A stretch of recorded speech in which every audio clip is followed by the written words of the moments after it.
On a hot July afternoon in 1947, I was standing at my makeshift workbench behind the house in my athletic pants making a wooden suitcase. Suddenly, a Soviet sergeant came up to me and, smiling with a smile on his face, shouted at me to hurry up and come to the camp commander. In a few minutes I was already standing in the office in front of the chief. "Hello, Comrade Colonel," he greeted me. "I have been instructed to inform you that you will leave our camp today. Calmly pack your things and say goodbye to your comrades. At 18 o'clock the kitchen will give you dinner, and at 19 o'clock come here." When I asked where I would be sent, the camp chief only smiled and answered, "I can't tell you that, but you will go in the western direction. I wish you all the best in the future, and have a safe journey." The news of my departure spread quickly throughout the camp. And even the generals who usually avoided me were curious. But where I was going I didn't know, I only knew that we were going to the west. In the city of Ivanova, where I arrived accompanied by a major and an interpreter, we boarded the night train to Moscow. For a long time I looked through the compartment window into the night darkness and thought of my homeland, thought of Germany. In the morning the train arrived at the station, we were in Moscow. A Soviet senior lieutenant was waiting for me. Having cordially said goodbye to my escorts, I went with him to the automobile standing in front of the station. And again, when I asked him where we were going, the lieutenant replied with a smile, "Soon you will see for yourself." When the Russian capital was left behind, I realized that this was not a road I was familiar with. I thought maybe they were taking me to Termolino. I recalled the stories of General Buschenhagen, but then there must soon be an airfield on the right side of the highway. Indeed, there it was. Here stood dozens of airplanes. Right in the woods we came upon a large settlement. In the shade of trees and among gardens small and large wooden houses of 1 or 2 floors, there were also stone buildings. It was the so-called dacha settlement. Usually dachas were inhabited only in summer. Behind a high boardwalk fence was our goal, an attractive country house with a glassed-in veranda and a terrace overlooking the garden. While I was being greeted by a Soviet major, my friend Arno von Lenski appeared from around the corner. From him I learned that Paulus's arrival was awaited here. My friend told me that together with him I would have to make a long journey south to the Volga.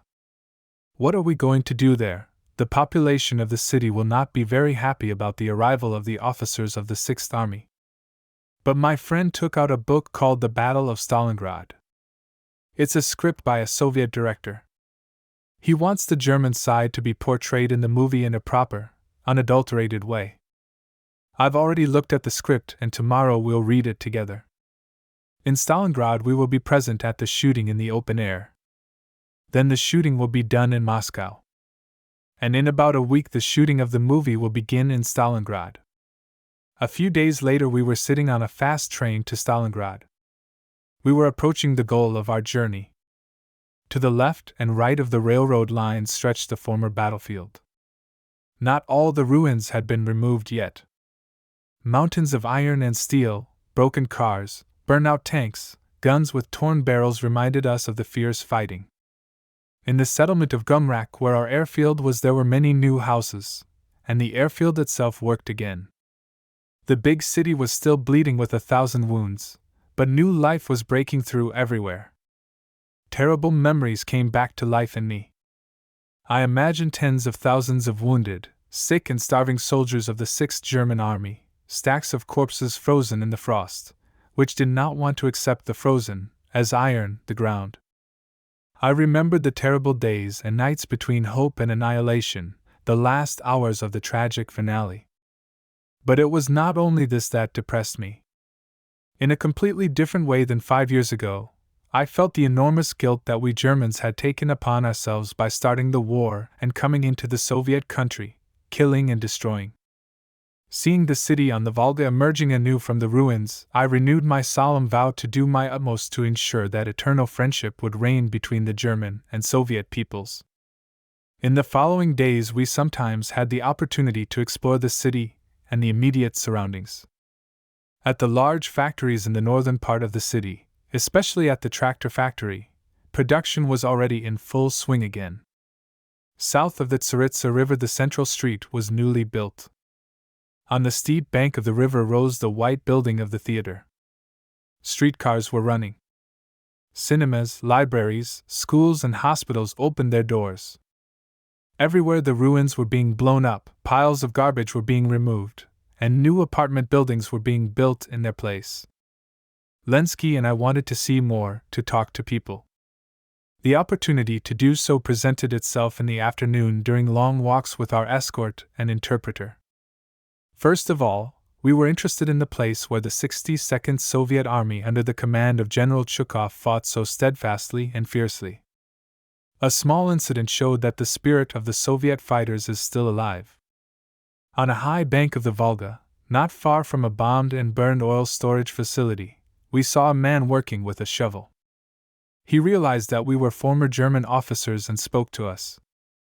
It turned out that he had taken part in the Great Battle as a senior officer. I asked him, "Were you born in Stalingrad?" "No, either I nor my wife came from Stalingrad. However, when the war ended, we decided to live and work in this historic city," said the colonel, who at the end of the war commanded a division. "We live over there," and he pointed to a ruin. "It was once a house. You can see what's left of it.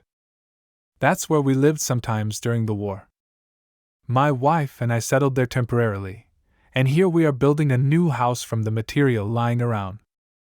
And this is his plan." He pointed to a quadrangle marked with stakes, around the edges of which he was just digging a ditch for the foundation. "If you come again in a few years," he said, "you won't see any traces of war. Maybe then I will live in a multi-story modern house." One day the all-terrain vehicle brought us to the Mamiv Kurgan, the hill that dominates the area, for which so much blood was spilled. Even now, 5 years later, the ground up here was as if plowed over. Every now and then there were shell craters, and masses of shell casings, shell cups, cartridge cases, machine gun belts, rifle parts, and even human bones. One day we found ourselves in front of a newly rebuilt department store on the spot where my journey into captivity began. A bronze plaque near the entrance said that on January 31, 1943, the headquarters of the 6th German Army, headed by Field Marshal Friedrich Paulus, was taken prisoner in the basement of this building.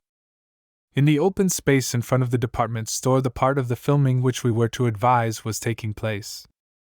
In the presence of senior Soviet officers in the evening filmed the attack of German tanks. Tanks with German crosses were rolling over the ruins. Flames were flying out of the empty window sockets of the ruins. With a loud hurrah, infantrymen with automatic rifles and hand grenades were advancing. POW German officers and soldiers were specially re-equipped for this purpose. It is understandable that thousands of civilians did not want to miss such a spectacle, especially since there was a rumor that Paulus himself was present at the shooting. Filming, probably, caused these people bitter memories. However, not a single hostile word was said to the German officers present.